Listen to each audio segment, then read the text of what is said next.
பெண்கள் அளிக்கும் ஆதரவு திமுகவிற்கு அதிகரித்திருப்பதாக ஆரணி திமுக வேட்பாளர் எம்.எஸ். தரணிவேந்தன் தெரிவித்திருக்கிறார். கேண்டிட் வித் கேண்டிடேட்ஸ் பகுதிக்காக செய்தியாளர் அபினேஷுடன் அவர் பகிர்ந்து கொண்ட கருத்துக்களை தற்போது பார்க்கலாம்.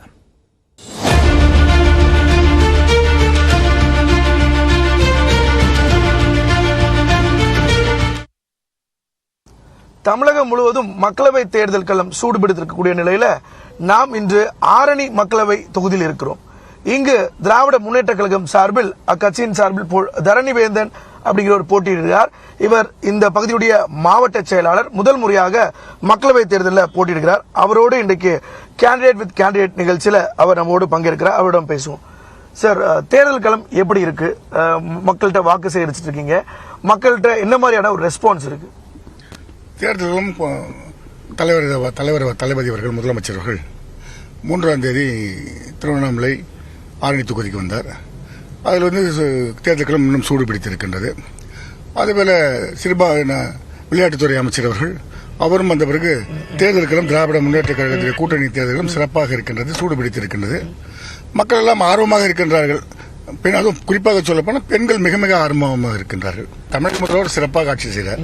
இன்னைக்கு மகளிர் திட்டம், மகளிர் உரிமை திட்டம், இன்னைக்கு மகளிர் குழு தள்ளுபடி, இன்னைக்கு விவசாய கடன் தள்ளுபடி அப்படின்னு ஒரு ரீச் ஆகிட்டாங்க. அதுவும் காலை உணவுலாம் ரொம்ப அருமையா இருக்குங்க.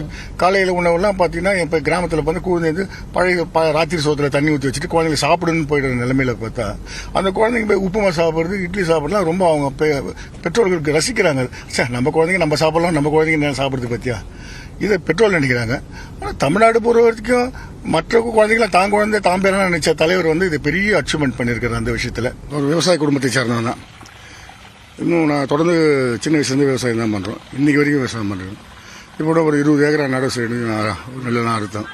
இப்போ மணிலா கூட காலையில் தண்ணி பாய்விட்டு சொல்லிட்டு நாளைக்கு காலையில் மணிலா எடுக்கிறோம். தொடர்ந்து விவசாயம் தான் சரி பண்ணிட்டு இருக்கோம். அது குறிப்பாக இந்த பகுதியை பொறுத்தவரை விவசாய நிலம் அதிகம் இருக்கக்கூடிய பகுதியினால கேட்குறேன். அது அந்த வாக்குறுதியெல்லாம் அப்போ அது பொய் அப்படின்னு குறிப்பிட முடியுமா? கண்டிப்பாக அவங்க கொடுக்குற போற எல்லாமே போய் தான். ஏறக்குறைய 7.5 லட்சம் வாக்குகள் இருக்கு.